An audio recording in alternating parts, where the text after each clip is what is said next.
Assalamualaikum warahmatullahi wabarakatuh. Kami dari kelompok G K3LH akan mempresentasikan makalah yang berjudul Manajemen Resiko. Perkenalkan, nama saya Muhammad Ilham Ba'dal Maulana dan teman saya Reina Tulkurani, Nabila Nureski Aulia, dan Melsi. Baik, materi pertama akan dibawakan oleh Nabila Nureski Aulia. Dipersilahkan.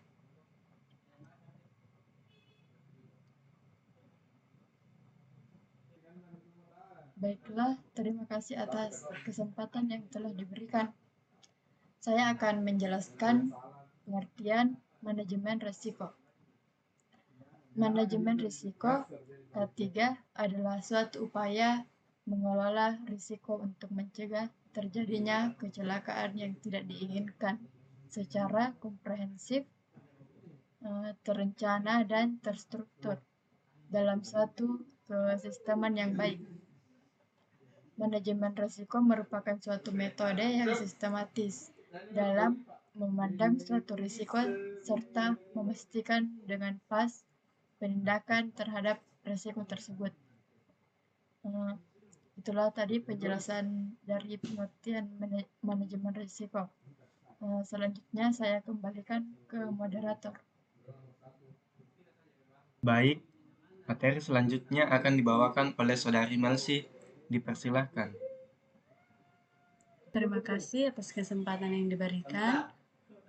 Selanjutnya, saya akan menjelaskan dari konsep risiko. Risiko merupakan sebuah ketidakpastian dari suatu peristiwa yang mungkin terjadi, yang dapat menyebabkan kerugian, baik kerugian kecil maupun kerugian besar. Risiko mempengaruhi kelangsungan hidup bagi suatu perusahaan. Risiko umumnya dipandang sebagai hal yang negatif, seperti kehilangan, bahaya, dan sekuensi dari suatu pekerjaan tertentu. Adapun sumber-sumber penyebab risiko. Penyebab risiko dapat dibedakan menurut sumber-sumbernya sebagai berikut. 1. Risiko internal merupakan risiko yang berasal dari dalam perusahaan itu sendiri. Yang kedua, risiko eksternal, yaitu risiko yang berasal dari perusahaan atau berasal dari lingkungan luar perusahaan. Yang ketiga, risiko keuangan adalah risiko yang disebabkan oleh adanya faktor-faktor ekonomi atau keuangan seperti perusahaan, harga, tingkat bunga, dan nilai mata uang. Yang keempat, risiko operasional merupakan seluruh risiko yang tidak termasuk dalam risiko keuangan. Risiko operasional disebabkan oleh adanya faktor-faktor manusia, alam, dan teknologi. Terima kasih, saya kembalikan kepada moderator. Baik, materi selanjutnya akan dibawakan oleh Saudari Reina Tulkurani. Dipersilahkan. Baiklah, terima kasih atas kesempatan yang telah diberikan. Saya akan melanjutkan penjelasan tentang materi ini, yaitu pada bagian C, manajemen risiko ketiga.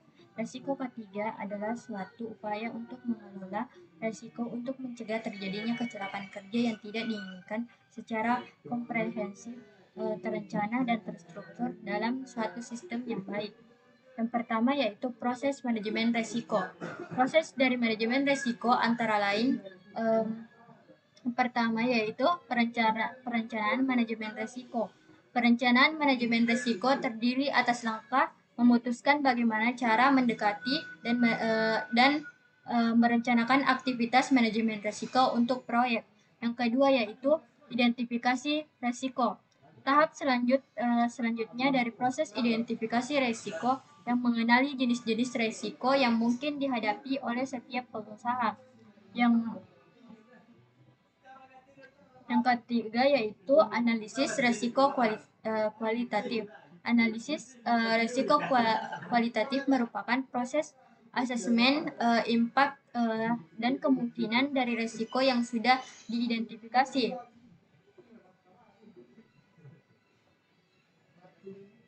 Yang keempat yaitu analisis resiko kuantitatif.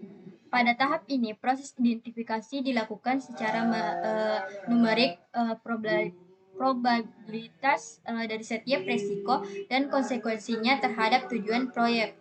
Yang kelima yaitu perencanaan respon resiko.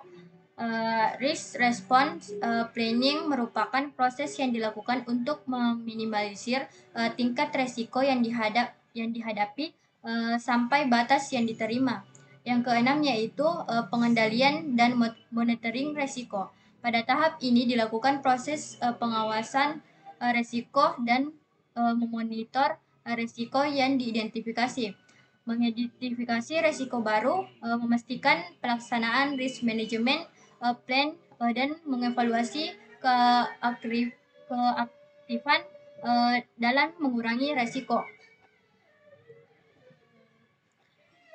Yang kedua yaitu pengendalian resiko K3. Pengendalian resiko memiliki peran penting dalam meminimalisir atau mengurangi tingkat resiko yang ada sampai tingkat yang dapat ditolerir.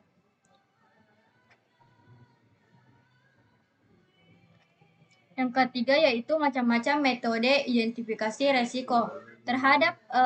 Terdapat beberapa cara yang dapat dalam proses mengidentifikasi resiko untuk mengetahui faktor penyebab atau dampak dari resiko itu sendiri. Antara lain yaitu preliminary hazard analysis. Metode ini digunakan jika tidak ditemukan informasi mengenai suatu sistem baru yang dipergunakan. Metode preliminary hazard analysis dilakukan pada tahap awal sebelum sistem baru mulai diterapkan.